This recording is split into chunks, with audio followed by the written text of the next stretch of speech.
Good morning, everybody. Happy to be here and present Signal Gold, which as of 2 weeks ago was Anaconda Mining. We had a name change at our annual general meeting to better reflect where we are and who we are and our movement forward with the highest grade undeveloped gold deposit in the east coast of Canada called Goldboro. So Signal Gold, we're developing the Nova Scotia's next gold mine.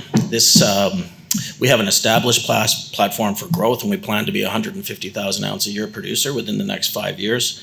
The Goldboro Gold Project is the largest gold deposit in Nova Scotia, and we have a lot of growth potential, which I hope to show you on the following slides.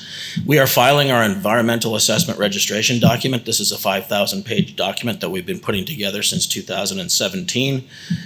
We are filing that within the next 2 weeks, and that starts the permitting timeline.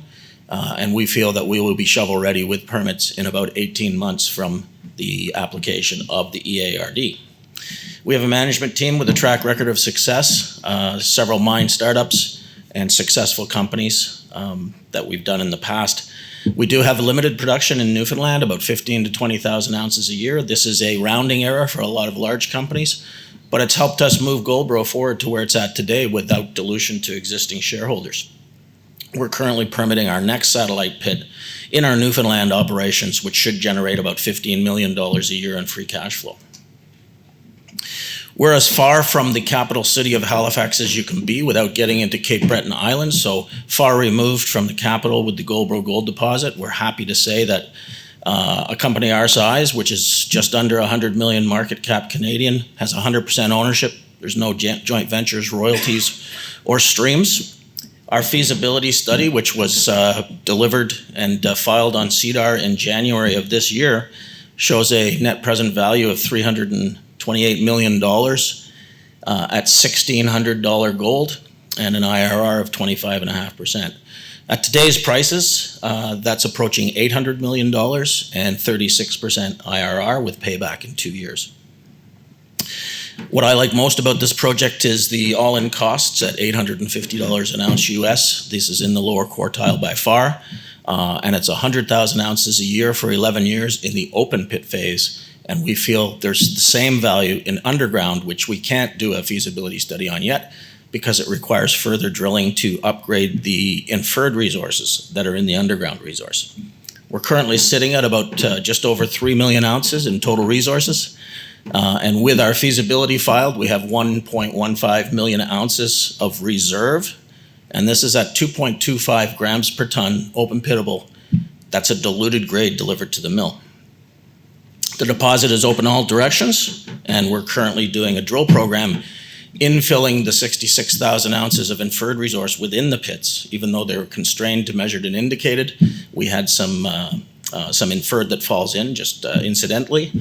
Converting that at our conversion rate should add 45,000 ounces or $100 million to the revenue on top of what the feasibility said. That's currently considered waste because it's in the inferred category. 180 million shares issued and outstanding.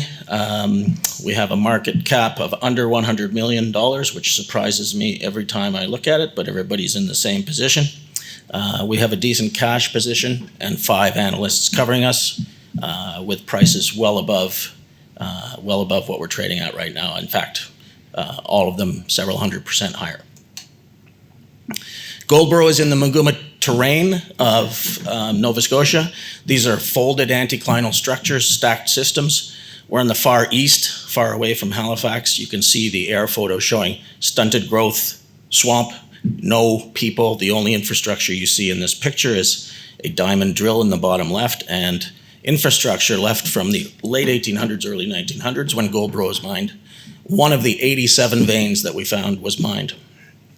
We found that the halo around these veins averages between 0.5 and a gram per ton on top of the 6 to 7 gram per ton veins, which creates this open pittable deposit. Just the feasibility study, it's less than $300 million Canadian to build. Over $300 million in value at $1,600 gold, very clean metallurgy at 95.8%. That goes up as you get into the higher grades as it's a logarithmic curve for recovery. and fantastic unit costs. Again, at today's prices, this just is a license to print money, but what we like to show is at lower prices, even at $1,200 gold, this works. It's a very robust project.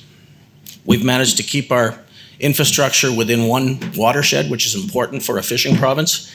We have a fully lined HDD tailings facility, 2 open pits. It would be one pit 1.7 kilometers long, but for a lake that splits it into 2.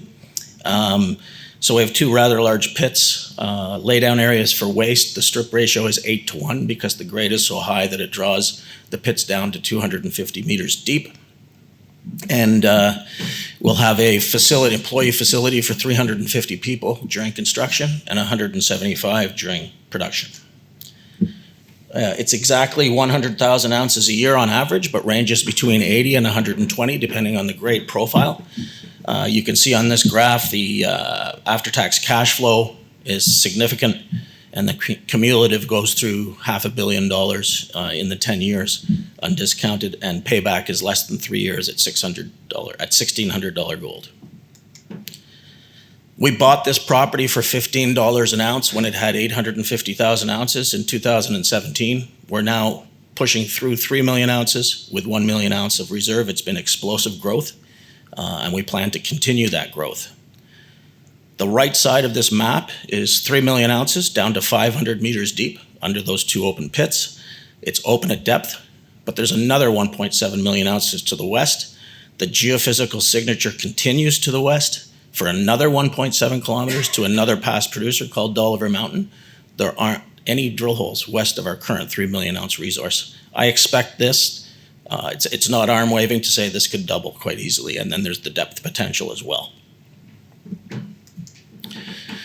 Looking at the 2 pits and the high grade and the hot colors, these 87 stacked systems with a halo of 0.5 gram to 1 gram around them makes for very decent open pits, but there's also a future for underground mining just the veins themselves at between 6 and 7 grams. The PEA that we did a year and a half ago showed another $350 million value for the underground.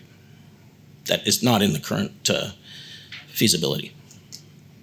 This is a diagram showing what, from the PEA, the underground component using ramps off within the pits.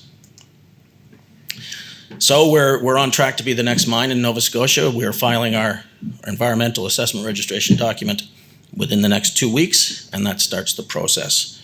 We'll be looking at project finance over the next year, but while we're doing that, on that flat area of the Lassonde curve, we'll also be drilling west of the pits to create excitement.